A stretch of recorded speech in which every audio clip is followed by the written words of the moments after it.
Uffe adaanech abebe waaqayyo guddaa barakiyaa eebbisu dhugaa rabbi baay'ee sitti gammade waaqayyo immoo sabni kun akka sitti gammade waaqayyo kanaa ol sitti haa gammadu tulluu ta'e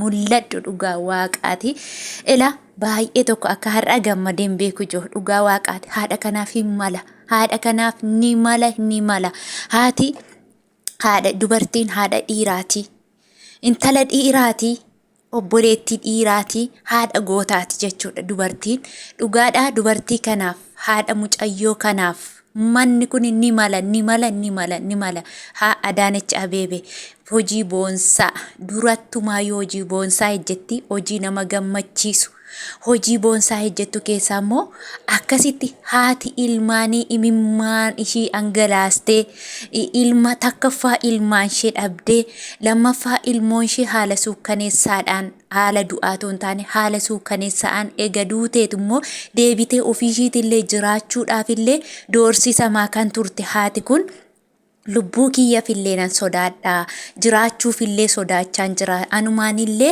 amman si argisiisa je'ee nan si ajjeesa je'eetiin anattillee dhaaddachaa jira jetteetiin imimmaan ishee haala kanaa yeroo isheen angalaastu dhugaa dubbachuuf sabaaf sablammoota biyya keessaa fi biyya alaa jiru maratu dubbate jechuudha dhugaa dubbachuuf namni gandaan namni sabaa wal qoodeen jiru wanti obboleettii kanarra ga'ee dubartii kamirrayyuu ni ga'a inni kaan dubartiin ilmoo kootee jechuun inni kaan dubartiin haadha kootee jechuun inni kaan dubartiin obboleettii kooti jechuun warreen kana keessa dhiiras ta'e dubara kan hin qabne hin jiru waan dubartoota gahu kana rakkoo dubartootarra gahu kanan qatu hin jiru jechuudha kanaafiyyuu quuqqaan kun dhibeen obboleettii keenya irra suukkaneessaan obboleettii keenya mucaa waggaa 7 irra ga'ee kuni akka saba kamillee hin geenye daangaa itti nuufaa ta'u dhugaa dubbachuuf adaanech abebe baay'ee tokko si galateeffanna cimtuu dubartii ogeettii dubartii sammuun ishiif harki ishee hojjetu jechuudha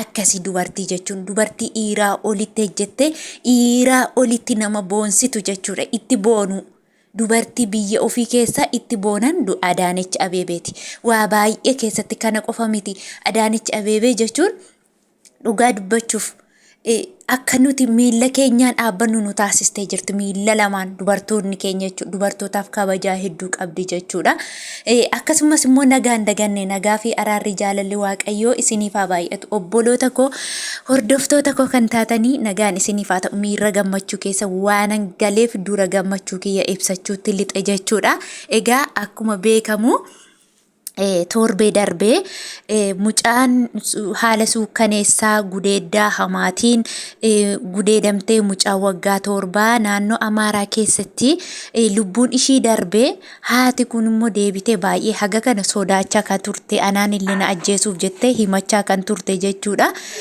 haaluma kanaan otoo deemamaa jiramuutiyyuu namni hundillee waan kana dhaga'uu saalfatee qaanfateetiin baay'ee irraa jibbee sagalee ta'aatiin ture jechuudha yaa jechuu akkaanumaan haala kanaan yeroo hundumaa utoo rakkoon uummata keenya biyya keessatti yeroo haala kanaan haala suukkaneessaa kanaan dubartootas ta'e karaa adda addaa sagalee ta'uudhaan sagalee ofii ageessisatanii dhugaa dubbachuuf baay'ee tokko kan nama gammachiisu haala kanaan sagalee namaa dhagahamuunsa baay'ee tokko namatti tola ani baay'een gammade jechuudha egaa guyyaa har'aa harmeen kun meeqa hin miidhamiin jechuudhaan adaanech abebe mana ajaa'ibaa mana bareedaa kan maluu fi kan imimmaan dubartii kanaan maluu fi kenniteefi jirtu jechuudha magaala finfinnee keessaa dubartiin kun akkuma beektan egaa nama mana kiraatti galee hojii isaa hojjetachaa jiraatu turte haa ta'uyyuu malee otuma kanaan jirtuuti kan mucaan ishee haala suukkaneessaa kanaan jalaa duute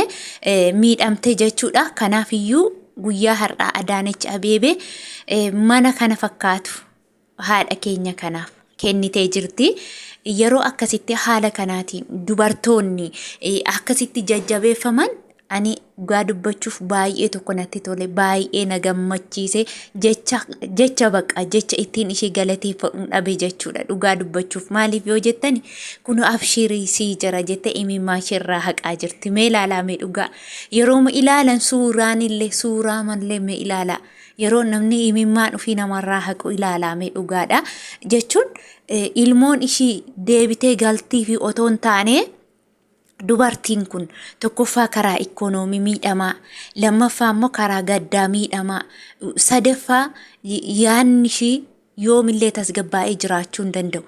Akkasumallee immoo seera biyyattii keessatti kabaja seerri biyyicha keessa jiruutiin dubartiin mirga qabdi jedhamee kanaan dura dubbatamaa tureen gaafa dubartiin kun haala suukkaneessaa kanaan mucaa xiqqishuun duute dubartii kanaaf haqni ishii barbaadamuu waate otoo haqni ishii dhaga'amuudhaaf baate boru iftaan warri hafan warri jiruu hin qabne namni dhiiga namaa dhangalaasuu barbaadu, namni jiruu namaa jibbu, namni guddachuu namaa inaafu, akkasumallee namni dubartiif kabajaa hin qabne jechuudha.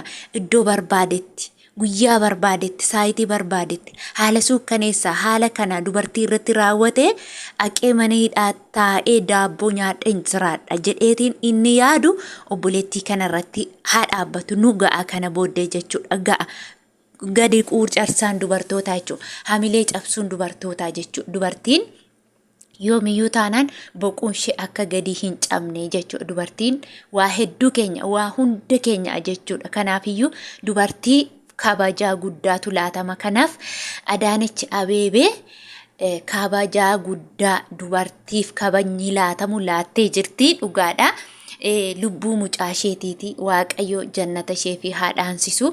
Harmee keenya kana immoo ishee ajajjabeessu waaqayyooni. Waan akka kana gochaa suukkaneessaa akka kana gara fuulduraa nutti adeemu immoo waaqayyo nurraa haa cabsu. Dhugaadha. Kun hojii namni tokko jaallate waan kana hojjetu hojii seexanaati. Garuu waaqayyo biyya keenyarra waan akkasii haa cabsu. Gochaanni yookiin immoo harmeen keenya haala kanaa yeroo jajjabaattu immoo dhugaa dubbachuuf baay'ee nama jajjabeessaa, baay'ee nama gammachiisa. Adaanech abebe guddadhu, eebbifame, waaqayyo si haa eebbisu. Hojii kee kana sirratti jaallanneerra, waaqayyos akkasumas irratti haa jaallatu jedhaa. Hundumti keessan ishee eebbisaa. Dhugaa dubbachuuf baay'een gammadeeni. Egaa dogoggoree yoo ani qabaadhe immoo jechuudha. Yaadan dubbadhe kana keessatti ani yoo dogoggoree waa dubbadheera ta'e immoo dhiifama guddaa isiniin jechuun barbaada. Turtii gaarii isiniif haa ta'u. Isin jaaladha, isin kabaja obboleewwan jaalalaa. Nagaa naa turaa.